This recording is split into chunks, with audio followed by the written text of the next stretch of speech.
Всем привет! Обзор очередной камеры видеонаблюдения с AliExpress, магазин AceCam. На наклейке все характеристики по камере. Можно сразу увидеть по стандартному ее IP-адресу внутреннему, что это камера с приложением CamHi и CamHi Pro. И QR-код на скачку приложения сразу также на наклейке. 5-мегапиксельный вариант поворотной купольной камеры видеонаблюдения. Стандартный пароль для входа на камеру. По упаковке уже можем визуально понять, что за камера. Такие камеры многие могли встречать и могут встречать и в дальнейшем в супермаркетах, в больших центрах, в маленьких магазинах. Эти камеры расположены под потолком на различных креплениях. Она может крепиться как самостоятельно, так и на кронштейне металлической штанги, опущенной вниз с потолка. И камера вот так вот прикреплена к этой штанге, поворачивается и следит за посетителями. Также очень часто устанавливают эту камеру возле кассовой зоны для наблюдения за кассой, за кассиром и за покупателями. Ну и также вход-выход контролируют эти камеры также. Какой плюс этой камеры? Что она имеет полностью металлический корпус. Это все металл. И это говорит о том, что камера может использоваться также на улице. Герметичность у нее есть, как у уличных камер видеонаблюдения. Может она использоваться для крепления под крышей, например, под отливом где-то. Также могли вы встречать такие камеры на частных домах. Но в основном это торговые центры, подъезды, лестничные клетки, лестничные площадки. Алюминиевый сплав, крышка верхняя откручивается таким вот образом. По вашим просьбам создал группу чат в Телеграме для общения и помощи по теме видеонаблюдения. Переходите, присоединяйтесь и можем видеть сразу внутренности камеры. Имеет варифокальный объектив с фокусным расстоянием 2,7, 13,5 мм. То есть пятикратный оптический зум, небольшой зум, но которого хватит для использования на вышеперечисленных территориях. Данная камера полностью универсальна. Она заточена под самостоятельную работу, имеет слот под карту памяти. Это говорит о том, что камера может работать самостоятельно, хранить данные на карте памяти. И можете вы потом карту памяти извлекать, смотреть с карты памяти информацию, или же заходить на камеру с приложения и открывать карту памяти для просмотра. Стекло, как вы видите, не стекло, скорее всего это пластик. Затемненный вариант такой вот идет, немного притемненный. Камеру, в общем-то, если не присматриваться и камера на большой высоте будет расположена, то не видно, куда она смотрит из-за темного стекла.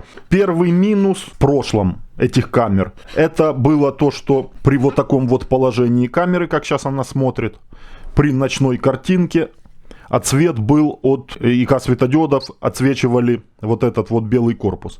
Отсвет попадал через стекло в камеру, и белая пелена была. Просто не стоит при повороте использовать вот такое положение камеры. Да и редко кто будет камеру использовать для просмотра прямо. В основном камера висит вверху, а просмотр ведется под определенным углом, где не мешает корпус. Универсальность в подключении. Wi-Fi. В комплекте Wi-Fi антенна. Камера может работать по Wi-Fi. Но также камера может работать в большой системе видеонаблюдения с видеорегистраторами. Есть возможность подключения камеры по кабелю и еще и по POE 48 вольт. Или по 12 вольтам, разъем соответствующий 12-вольтового питания есть. Или же одним кабелем по POE 48 вольт напрямую с видеорегистраторами POE, с POE коммутаторами, с POE свечами, все, что у вас есть в системе POE. Аудио выход. Есть и кнопка сброса. К заводским установкам под герметичной пробкой также есть. Много отводов на кабеле. Можно было кнопку разместить внутри. Микрофон также можно было разместить внутри. Не делать выход под выносной микрофон. Хотя давайте посмотрим. Я думаю, что микрофон, отверстие под микрофон есть. И микрофон там также есть. Ну, по крайней мере, провод я не вижу к нему. Но, по крайней мере, залито это все дело герметиком. Дальше посмотрим. Но здесь вы можете увидеть механизмы привода. Моторчики. Сервоприводы. И все остальное, кому что интересно, также можете рассмотреть. Но опять же, все помодульно, все разъемно, все взаимозаменяемо. Такой себе конструктор, все на стоечках. Также камеру, если нужно, можете использовать вот тупо на столе. Установив ее, адекватно пропустив кабель, перевернув картинку в правильном положении на приложении в настройках, и камера может работать со стола. Карту памяти можете заказать в комплекте, можете использовать свою, ну, желательно не ниже 10 класса. Еще какой основной плюс этой камеры, что Sony матрица на борту установлена, заявлена продавцом и производителем Sony IMX335. Камера позиционируется как антивандальная в связи с тем, что имеет она металлический корпус. По сравнению с пластиковыми, понятно, что первые несколько ударов есть у нее возможность выдержать в сравнении с пластмассовыми камерами. Ну а так, конечно, против лома нет приема. Любую камеру антивандальную, если приложить специально какие-то усилия, можно поломать. Крепление. Откручиваем, шайба черная. Устанавливаем на кронштейн, на потолок прикручиваем. Камеру накидываем и проворачиваем. В комплекте нет блока питания, потому что камера универсальна по питанию. У вас просто есть выбор или же докупить блок питания в этом же магазине, написать продавцу или выбрать на странице товара POE блок питания, например, вот такой вот одиночный вариант для подключения одной камеры. 48 вольт 0,5 ампера. У вас дома система POE видеонаблюдения, вам блок питания не нужен. POE видеорегистратор, POE коммутатор, напрямую подключаете к нему камеру. Ну или 12 вольт, если то 12 вольт уже покупаете или блок питания, или уже у вас есть. Крепление, нормальные дюбели и винты, различные бумажки, шаблон для разметки сверлений на потолке и инструкция. Инструкция серьезная. В общем-то, можно ознакомиться, но камера очень легка в подключении. Кстати, универсальный вариант, камеру можно отслеживать не только с приложения на смартфоне, но также и с клиента на компьютере. Вот он, веб-интерфейс этого клиента. Дальше вам покажу. С видеорегистратора XMI-евского Hikvision видеорегистратор Dahua. Камера имеет OnVIF протокол, поэтому эти видеорегистраторы найдут ее в домашней сети и будут с ней работать. Облачный сервис также есть. Камера полностью универсальна. Если подключаем камеру по POE, автоматически отпадает надобность в Wi-Fi. При Wi-Fi камеру подключаем 12-вольтовым блоком питания. Можем подключить камеру по Wi-Fi, первое подключение сделать, добавить ее в ваш кабинет в приложении, в ваш аккаунт. И потом переключаете камеру на кабель. Камера автоматически работает по кабелю. По POE 48, по кабелю, например, по 12 вольтам. То есть камера универсальна полностью по питанию. Включаю блок питания 12 вольт в розетку 220. Тестовый режим, автоматически тестируется и калибруется поворотное устройство камеры. Все как, в общем-то, во всех IP-камерах. Ждем тестовый режим окончания.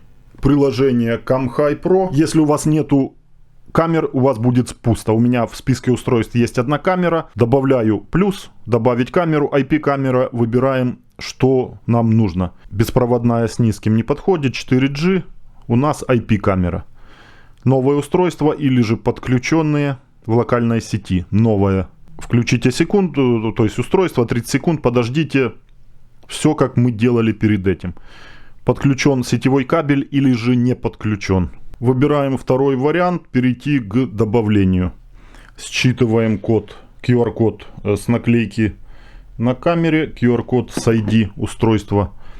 Присоединиться, подключиться. Есть возможность добавления камеры и работы напрямую со смартфоном по Wi-Fi, как точка доступа. Поэтому подключение производится именно так. Подключается смартфон на камеру и потом автоматом подтягивает ее в приложение. Готово, успешно добавлено. Присваиваем имя камере или же хотите свое прописать. Готово или выбрать из готового.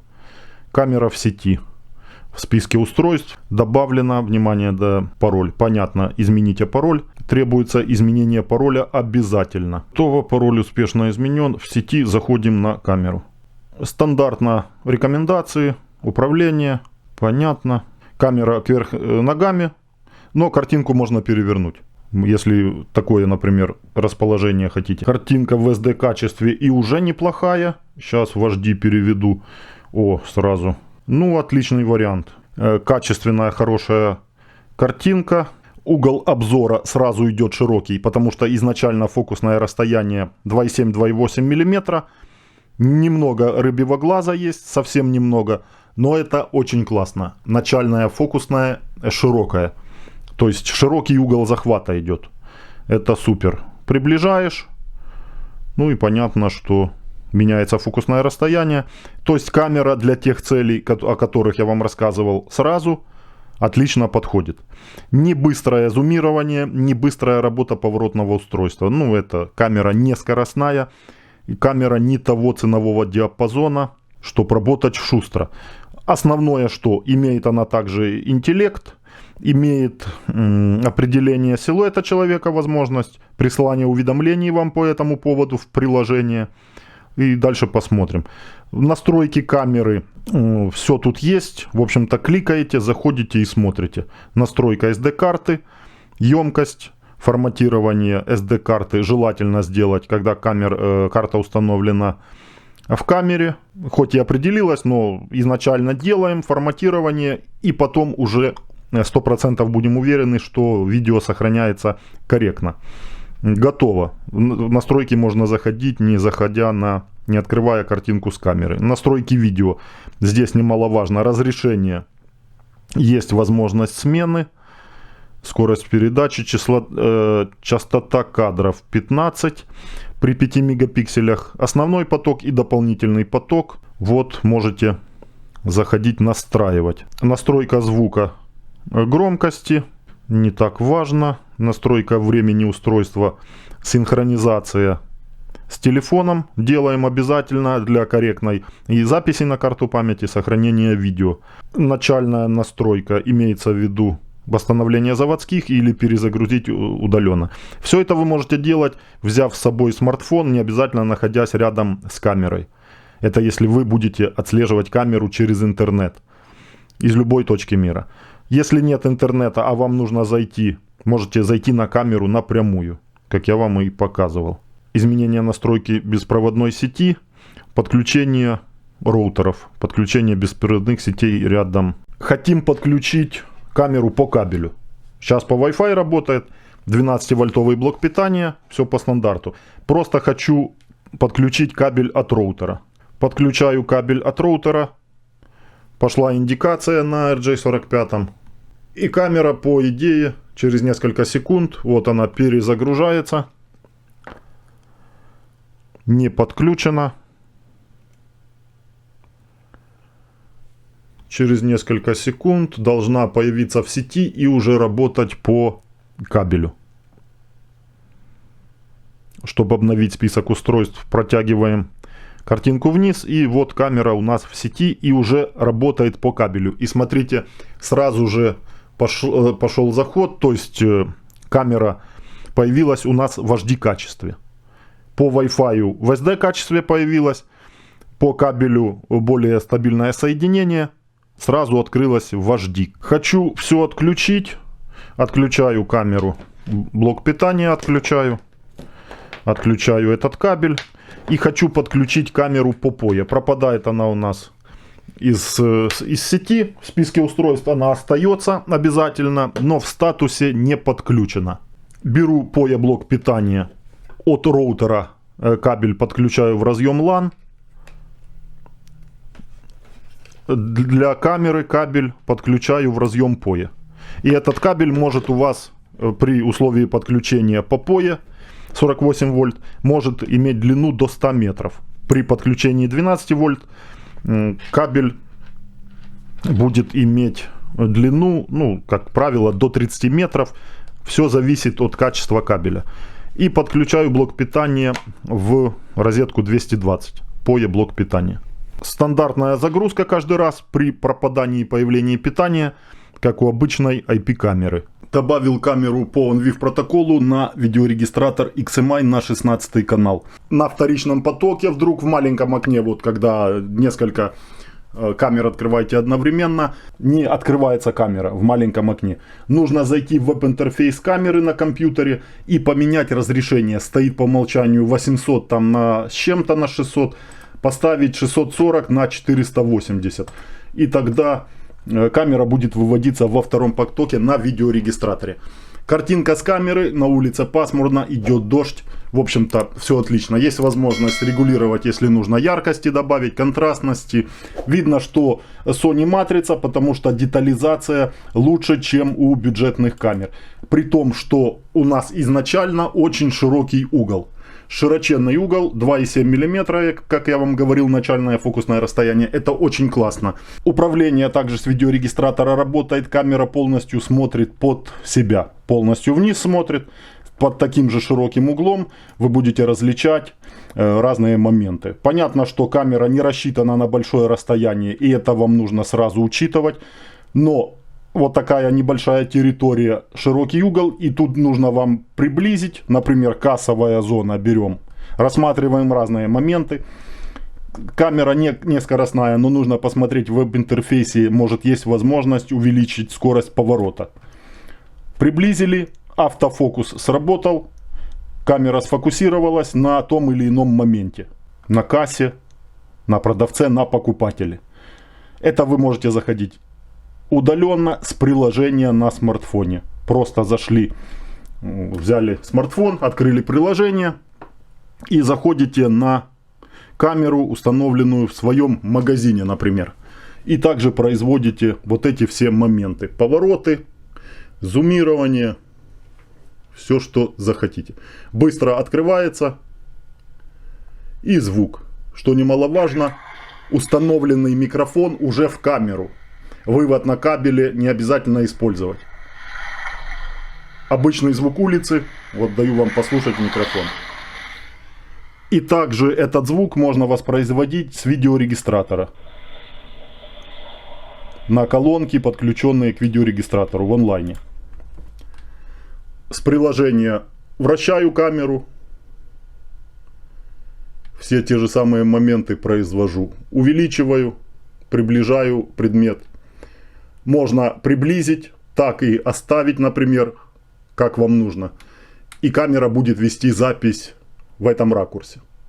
Широкий угол сделать. Камера определяет людей, смотрите, и на большом расстоянии. Чувствительность очень таки хорошая для этой камеры, для категории вот этой камеры ценового диапазона.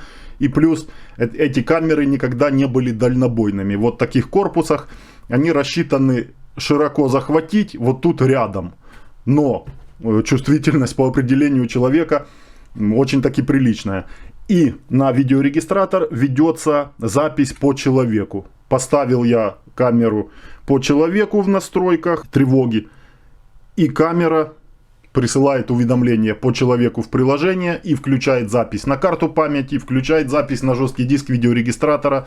Будет она у вас на компьютере в веб-клиенте добавлена, в папку будет писать на компьютер. Один момент, что с видеорегистратора какую-то настройку камеру, там переключение чувствительности ее, включение-выключение там по человеку невозможно сделать, нет совместимости по OnVIF протоколу. Но все это вы можете сделать с приложения, в настройках камеры управления сигнализацией и уведомлениями. И здесь все, что нужно. Присылать уведомления по человеку, сигнал тревоги, обнаружение движения. Можно выключить по движению, камера просто будет писать там по стоянку, просто следить. Все вот эти моменты чувствительности также можно ставить. И что делать при появлении человека, например, в нашем случае. Захват на карту памяти, сирена, ну, имеется в виду, если был бы динамик в камере, то звучала бы сирена. Сигнал по электронной почте, можно отправлять сообщение на электронную почту, на FTP сервер, видео и изображение можно посылать. По приложению, когда открыта камера, значки, включить запись в приложение, фото, сохранить, да, изображение, фото, включить аудио с камеры, передать в динамик, если был бы динамик, Далее джойстик управления, зумирование. Далее значки быстрых настроек.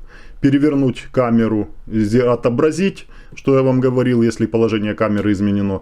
Приближение, отдаление фокуса, предустановленное положение.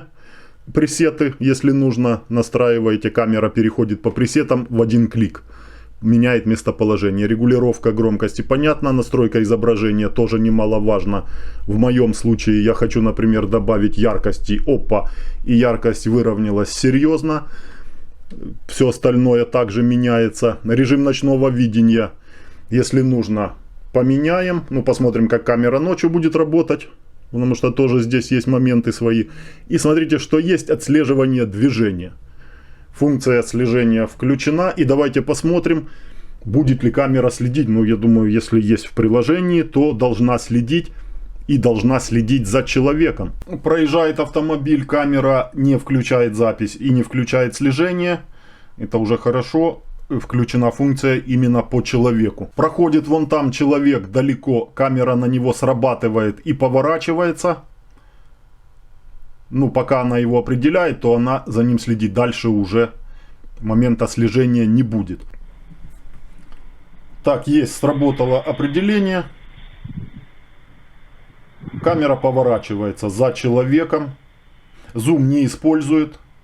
Нету здесь использования зума, пока я, в общем-то, не замечаю это. Приходит уведомление в приложение, слышали вы. Веб-интерфейс камеры — это в домашней сети по внутреннему IP-адресу. Так, и камера вернулась назад после слежения. Вот очередной раз там далеко прошел человек по внутреннему IP-адресу. Это именно веб-интерфейс, где вы можете зайти с компьютера, настроить камеру. В общем-то, не часто это будет происходить, я думаю. Или же отслеживать. Вот сидите вы в одной домашней сети, камера подключена к роутеру и компьютер к этому же роутеру. Можете управлять ею, приблизить, отдалить, фокус влево, вправо, вниз, пресеты вызывать. То есть все возможное. И настройки. Настройки сразу у нас медиа, настройки по видео. Первый поток, второй поток. Здесь больше, чем в приложении. В нашем случае можно менять количество кадров в секунду. Я уже поставил 25 и смотрите... Ну, есть возможность 30, но давайте поставим по максималке 30. Частота кадров более 25 не ставится. Разрешение 5 мегапикселей можно сменить на 25-60, 14-40, наверное 4 мегапикселя. Формат сжатия H265 современный, частоту 50-60 Гц можно ставить. И вторичный поток, именно тот момент, где я вам говорил, 800 на 600, нужно поменять на 640 на 480 разрешение, и тогда будет у вас во вторичном потоке камера выводиться на видеорегистраторе, при условии подключения ее к видеорегистратору. Вторичный поток, также частоту кадров можно менять. Видео есть, OSD, значок отметки имени камеры и времени даты. Перемещать куда что захотите. Изображение. Тут же у нас цветность, яркость, освещенность, ИК-фильтр. Все здесь есть. Аудио по аудио. Сеть по сети. Сеть какой? Динамический IP-адрес. DHCP включено. Или же фиксированный. Я уже поставил на фиксированный. Переключил, присвоил камере IP-адрес, чтобы она не меняла его для работы с видеорегистратором. Просто одиночное подключение камеры на смартфоне, например, не обязательно ничего здесь менять, все по стандарту. Wi-Fi можно включить, можно выключить, это тоже немаловажно. У меня сейчас камера по кабелю, поэтому Wi-Fi выключен. OnVIF также может быть включен, может выключен. Это вы имеете в виду, вдруг не подключается камера, не находит ее устройство, видеорегистратор по OnVIF протоколу. Включите, зайдите в настройках OnVIF протокол. И P2P, именно удаленное добавление камеры. Вот, может быть тоже включено, доступ удаленный до камеры, может быть выключен. Тревога человек, умное распознавание человека можно включить-выключить. Человеческий образ, рамку выделять, включить-выключить. Тревога по расписанию, куда что на FTP, все как в приложении я вам показывал, но здесь более развернутые настройки. Продвинутые настройки. Пользователь, пароли, FTP сервер настройка, 485 настройка, терминал, таймер запуска. Камера такая себе больше настроек, чем в обычных вот бюджетках. Камера бюджетная, но некоторые моменты взаимствованы вот у дорогих камер. Время. Что у нас время? Обязательно сделаем синхронизацию. Так, уже сделал я до этого. Синхронизируем с ПК. Информация об устройстве. Ну, все, в общем-то. Для удаленного отслеживания используем Hi P2P клиент. Приложение вот. Есть видеообзоры по этому приложению. Вы можете зайти и посмотреть, как добавлять камеру. Ну и как отслеживать. В общем-то, также примерно все как веб-интерфейс. Только это клиент для удаленного отслеживания. Добавите камеру по ID, и он будет через интернет ее по ID находить. И в любой точке мира, взяли вы с собой ноутбук, вы можете заходить на камеру именно с P2P клиента. Это для камхаевских камер. Камера очень классно показала себя при работе днем.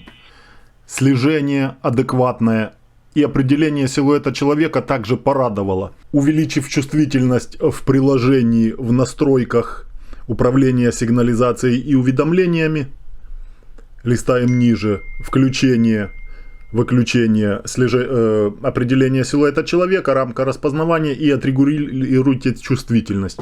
По умолчанию стоит 30, добавляя до 70, 100% не добавлял, потому что появляются ложные срабатывания, камера начинает определять дерево как человека, поэтому здесь нужно от вашей ситуации регулировать чувствительность. Но добавив на 70, камера начала на большом для нее расстоянии, на огромном, можно сказать, определять силуэт человека и следить за ним. Выявился один минус, что не хватает скорости поворота механизма поворотного.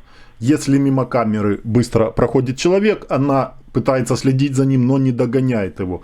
В настройках я не заметил регулировку скорости поворотного устройства, поэтому, скорее всего, это вот именно минус, недоработка данной камеры. Но отлично работала, возвращалась в заданную позицию и не сбивала настройку заданной позиции. Это очень классно тоже. За день возвращалась назад, ни грамма не сбилась. Слежение можно отключать, оставлять определение силуэта человека, и это классно будет работать. Просто запись по человеку на большом расстоянии. И это я не использовал оптический зум.